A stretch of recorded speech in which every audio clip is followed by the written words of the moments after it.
u shuarolarida masturdur. Chunonchi xonning borgohi oliyinda bir kun shuarolar majlisi ekan. 4 adad mahramlar oyoq ustida turib xizmat qilib choy quyib turgan ekan. Xon mahramlarga qaraganda hammasi odobi tamom ilan turgani manzur bo'lib, Mavlono Fazli Namangoniyga qarab xon buyurgan ekanki, "Bul gulruhlarga bir nima so'z ayting" deganda, Mavlono Fazli bilo tavaqquf bu 4 adad mahramlarga qarab degan ekanki, birinchisining oti Zulfiqorxon ekan, ikkinchisining oti Sayfiddinxon, uchinchisining oti Sodiqxon ekan, to'rtinchisining oti Qul Muhammadxon ekan. Fazli dafatan Zulfiqorxon tilim go'yo baraxna Zulfiqori nati Ahmaddur. Sayfiddinxon kesarga rishtai botilni Sayfiddin mushaddaddur. Sodiqxon yetushsa munisi sodiq hama kozib bo'lur barham. Qul Muhammadxon hama olam umid etguvchi yaxshi Qul Muhammaddur deganda, xonga manzur bo'lib, ustida kiyib o'lturgan 500 tillolik po'stunning yengini tutib, Mavlono Fazliga kiygizib, yana necha yuz tillo ehson qilgan ekan.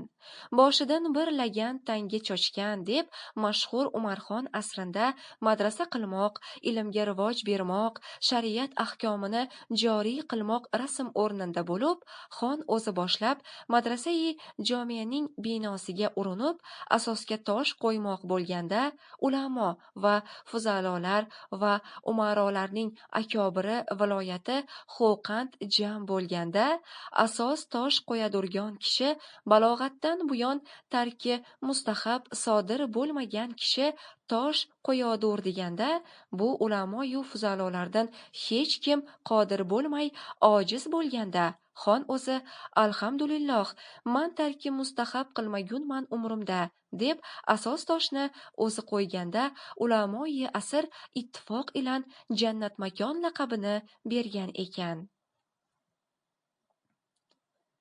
Bu jannat makon asrinda ulamoyu talaba va ahli ilm rivoj bo'lib, shoiriyat mo'tabar ekan. O'zi she'rda benazir o'lib, jam u shuarosinda fasohati bayon va balog'ati ayondur. Chunonchi ul vaqtda Buxoro amiridan Amir Haydardan elchi kelib, tobe qilmoqda amirdan inoyatnoma olib kelib ekan. Umarxon o'zi javobiga bir misra javob yozib qaytargan ekan.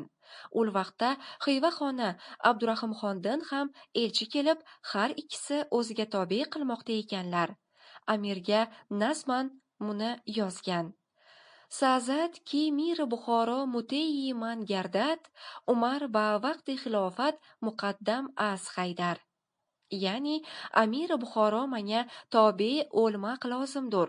Na uchunki martabai xilofat Hazrati Umarga tobe bo'lib, so'ngra Hazrati Haydari Karror Aliyul Murtazoga keladur degan mazmun bo'lib, bu o'rtada Xiva xonidan kelgan elchi nazman muni degan ekan. Muhammad Rahim oldida topsa joy, Umar tobe o'lmasmi, Haydar mute deganda, bu nazm maqbul bo'lib, muhrini o'ydirgan ekan.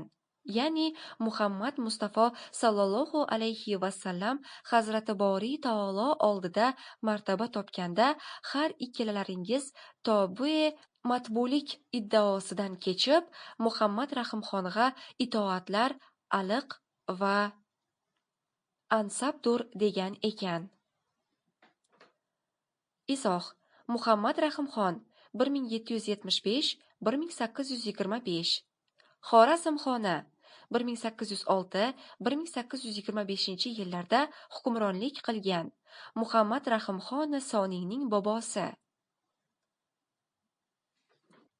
Jannat makon asrinda o'zini bamisli shoiru shoiralar bo'lib, bir kun sayri bo'ston qilib ketib turganda, bir masturei zebo zaifaga to'g'ri kelib, anda xon nazman zer domoni to pinxon chist ey gul piraxan, ey gul libosli, domoning tagida neydir pinxon deganda Mastura javoban degan ekanki, naqshi so'mmi ohuyi chin as dar bargi suman.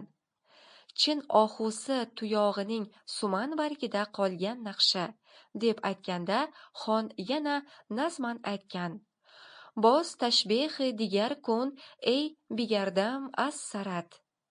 O'zga bir tashbeh et, ey boshingdan o'rgulay, deganda shoira degan ekanki, g'unchayi serabro monat ki nashgufta dahan, hali ochilmagan bir toza va tar g'uncha, degan ekan. Bu tariqa badihago'y shoiralar bor ekan. Bu xon asrida ulamoga rivoj berib, har ishni ulamo fatvosi ilan qilur ekan.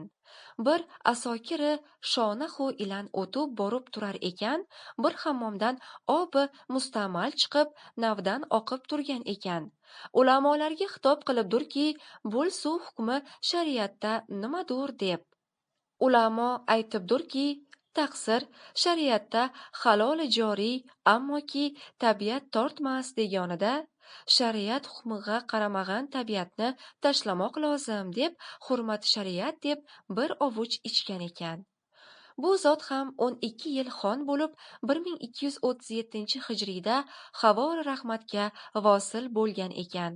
Bu jannatmakon asrinda hamsuhbat musohib ulamolardan chunonchi Zokirxo'ja Eshon, Shayx ul Islom Namangoniy va Mavlaviy Namangoniy va domla Mirzoyi Qozi Kalon va Hazrati domla Mo'minjon va Hazrati domla Abdurahim va Hazrati domla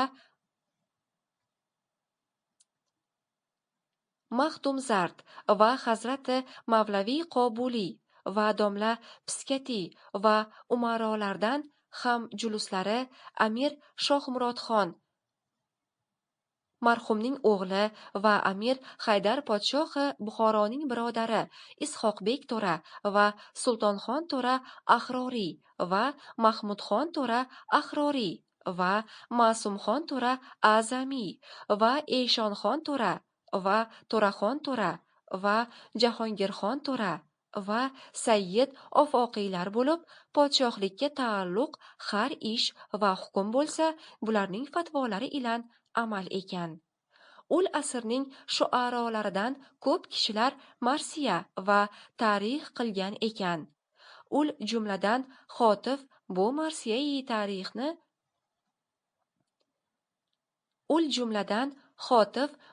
marsiyai tarixni aytgan ekan. Tarixi vafoti Umarxon va julusi Muhammad Alixon. Xotif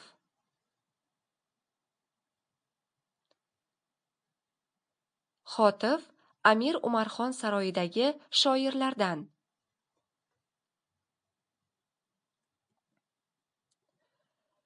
Xusravi anjum sipohi man ki nuri hukmi o, bud chun xurshidi davru dar mamolik komron. Dast dodgar az og'ushi arusoni chaman, kard xoli tonihat bordush xuroni jinon. Shohida ayyom bahri tomatash baloyi ham, jomayi nili badush afkand barnuh osmon. On suxansanji ki asxon dosht lalash ixtiros, gashta ast imroz xoki tiraash muhr dahon. Halqayi chashmash ki az ko'h ul javohir ordosht, gasht az dasti qazo xoki siyahi ravon. Bar sarash vay asfari zarbut chatri sarvari, in zamonash xok bir farq ast xeshtash soyabon. Dog' shav ey tab savdo besha dar bozor fikr, ba qalamchand as ajnos maoni az do'kon. Bad az in khud kard ey andishei man barast, fursati mazmun guzashtu khati shud davri bayon. Nest jost in mani rangin ki oxir gasht khun, in ki ashki surx mebini زی چشم ما روان.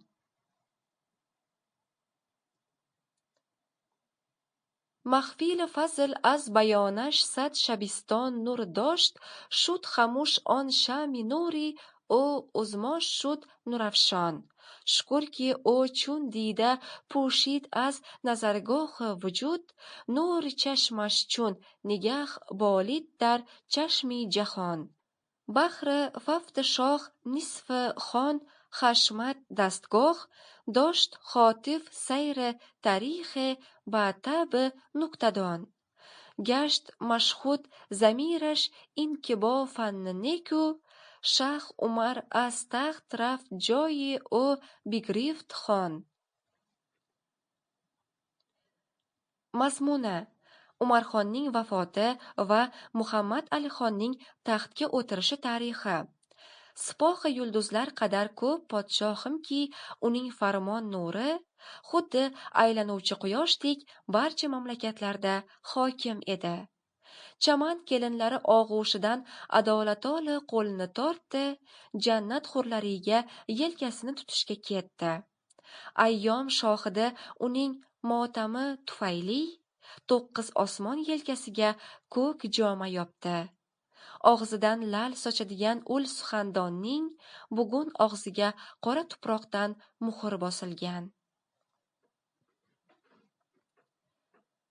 Uning hatto javohir tenglasholmaydigan ko'z qorachig'i qazo dastidan qora tuproq sari ravona bo'ldi. Boshidagi zarrin salla sarvarlik soyaboni edi. Bu zamonda boshida tuproq va g'isht unga soyabon. Qizigin, ey tab savdosi, fikr bozorida javlon qil. Qalam bilan ma'nolar do'konidan bir qancha matoni olib chiq. Bu dilni xun qilguvchi voqeadan keyin ma'no yo'qoldi. Mazmun fursati o'tdi. Bayon davri oxiriga yetdi. Faqat shu oxiri qonga aylangan rangin ma'no, mato, ya'ni bizning ko'zimizdan oqayotgan qonli yoshdan boshqasi yo'q. Donishmandlar majlisi tunda uning nutqidan yorug' bo'lardi. Endi u sham so'ndi, ammo uning nuri, ya'ni farzandi hamon bizga yog'du beradi. Undan minnatdorlik hissi vujud nazargohidagi ko'zga surma kabidir. Uning ko'zining oq-u qorasi farzandi tufayli jahonning ko'zi ravshan bo'ldi. Shohning vafoti va baland martabali xon uchun Xotif nuqtadon ta'bi bilan tarix izladi. Bu go'zal fan, ya'ni tarix tufayli shu ayon bo'ldi. Shoh Umar taxtdan tushdi va uning joyini xon egalladi. Bu Umarxon asrida hech muhoraba va muqotala bo'lmay, ahyonan Istravshan, O'rotepa umarolari ilan oralarida voqealar bo'lib, katta muhoraba bo'lmay, osoyishta o'tgan ekan. Vafotinda janozasiga va qabr ustiga ulamo va fuzalo va umaro va fuqarolar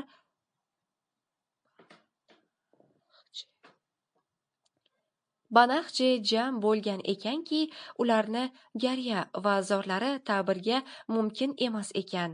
Ko'p garivu fig'on bo'lib, Xo'qand Dahmai Shohonda katta Go'ristonda dafn qilib, ko'p adad qorilar tilovati Qur'on etib, xatmi Qur'on doimiy bo'lur. Mazkur Dahmai Shohonda vaqflaridan avqot qilib, alar havoqini Xo'qand hammalari ul yerda madfundurlar. Rahmatullohi alayhi rahmatan vosiatan.